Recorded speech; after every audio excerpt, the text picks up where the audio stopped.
Today we are continuing to look at properties. Please copy down the standard benchmark indicator on a clean page in your math notebook. The student will investigate and recognize A, the identity properties for addition and multiplication, B, the multiplicative property of 0, and C, the inverse property for multiplication. The worksheet you have to go along with this video does not have every slide that we're going over, and that's okay. You have the ones that go over the important pieces of each property, so that's the part that needs to be glued in. Other than that, you just need to follow along as we work through the different properties. So today we're going to be looking at addition and multiplication properties. We're looking at the identity property first. Think about what is your identity, who you are. Does it change? You're always you. So keep that in mind as we go through the property here. So the identity property for addition is that a number plus 0 equals that number. So in our example here, we have 4 baseballs plus 0 baseballs equals 4 baseballs. The identity of the number has not changed, the 4 baseballs. We still have 4 at the beginning and the end of the problem. In multiplication, the identity property is multiplying by 1, because 4 times 1 gets us 4. So the identity property for both addition and multiplication, you get the same number that you started with. So 4 baseballs times 1 equals 4 baseballs, or for backup to addition here, 4 baseballs plus 0 baseballs equals 4 baseballs. In both cases, the identity, the 4 baseballs, is the same at the beginning and the end of the problem. It's still 4 baseballs.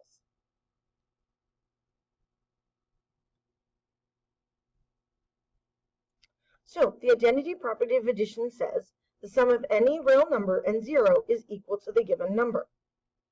So if a plus 0 equals a, so we're using a variable here, and then they're telling us a equals 6, if we add 6 plus 0, we get 6 every time. For multiplication, the product of any real number and 1 is equal to the given real number. Meaning, if we use a variable in place of any number, a times 1 is still a. So again, if we plug 6 in, we get 6 times 1 equals 6. So the additive property and the multiplicative identity property all allow a real number to maintain its true value. You don't do anything to it. You're adding 0, you're multiplying by 1. It's still the same number at the beginning and the end of the problem.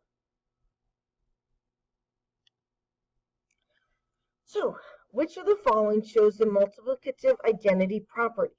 We have 5 times 1 equals 5, 5 times 0 equals 0, 5 plus 0 equals 5, and 1/5 times 5 equals 1.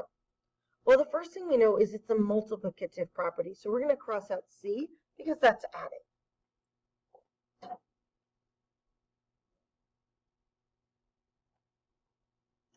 Then we know for the multiplicative identity property, the number has to be the same at the beginning and the end of the problem. So if we look at both of these, they're all multiplying 5 by something. We've got 1, 0, and 5, and 1/5. So we have to have the same number at the beginning and the end. So for B and D, they both change the 5 somehow. So our answer is going to be A.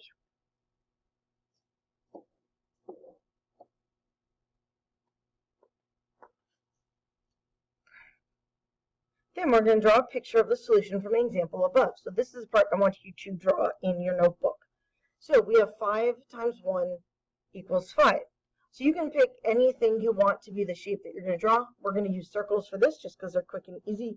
But if you want a different shape in your notebook, that's fine.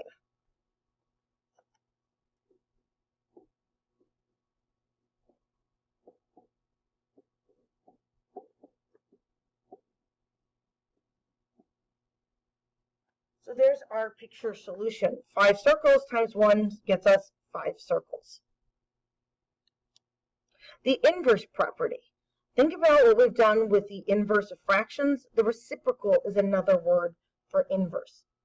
So the inverse property of multiplication. In our picture here, 1/6 of the circle is red. The reciprocal of 1/6 is 6/1. So a number's reciprocal is also its multiplicative inverse. And we've used inverse fractions when we've done fraction division.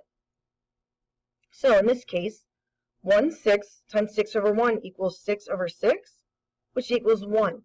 So a number times its inverse is always going to equal 1. That's how you can tell it's the inverse property. So here, for our try these, it wants us to write the reciprocal of each fraction and then multiply each one by its reciprocal.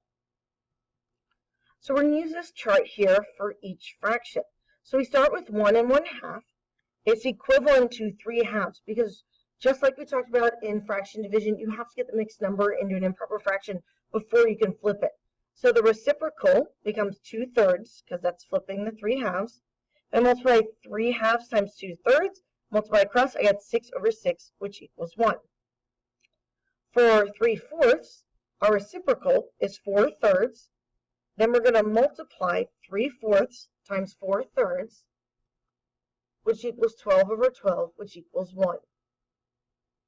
For 5/16, our reciprocal is 16/5.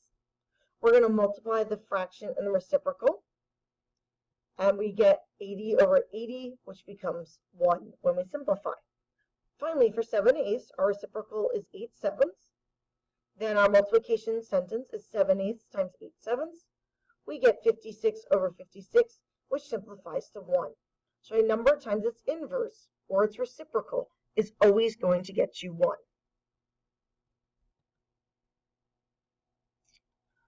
So, based on the previous examples, can you complete the following conclusion? If you multiply a number by its inverse,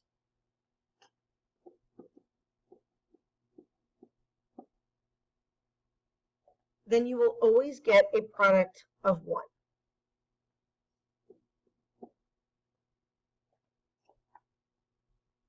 So, as we've shown, the inverse property of multiplication says the product of a number and its multiplicative inverse or reciprocal always equals 1. So here they've written it using a variable. So b times 1/b equals 1. So a number times its inverse is 1. 0 does not have a multiplicative inverse. You can't flip 0 upside down. There's just nothing there. All right, so review. If the star represents an unknown operation, which property of real numbers must the following equation represent? So if we look through here, we have 1/6, some sort of operation, times 6 equals 1. Right, so multiplication will work. Subtraction doesn't work. We know addition doesn't work. And division won't work because we'd have to flip the 6 upside down. So it has to be multiplication, which leaves us two options here. So we're going to cross out B and C. And then we have A and D left, and so we know that that is the inverse property.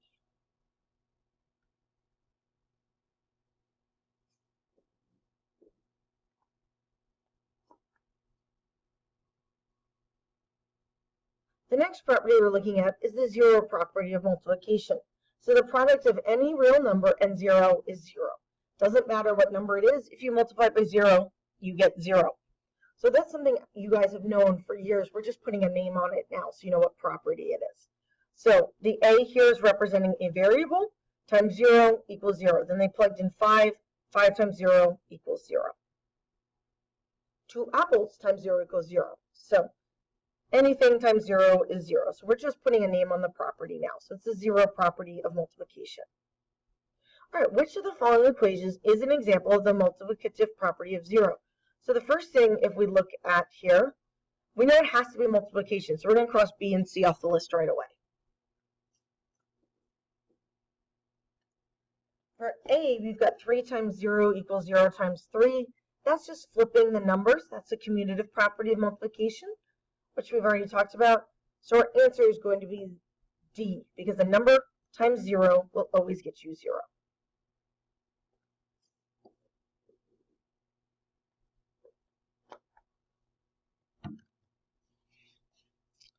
All right, so properties review. In our last video, we talked about the commutative property, where you can change the order of two numbers, whether you're multiplying or adding.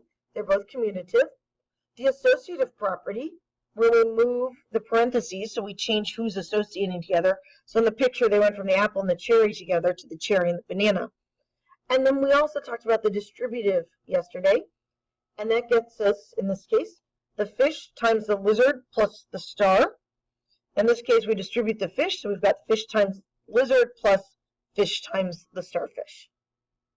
This concludes our review of properties. Make sure you have the paper glued in your math notebook when you come into class tomorrow.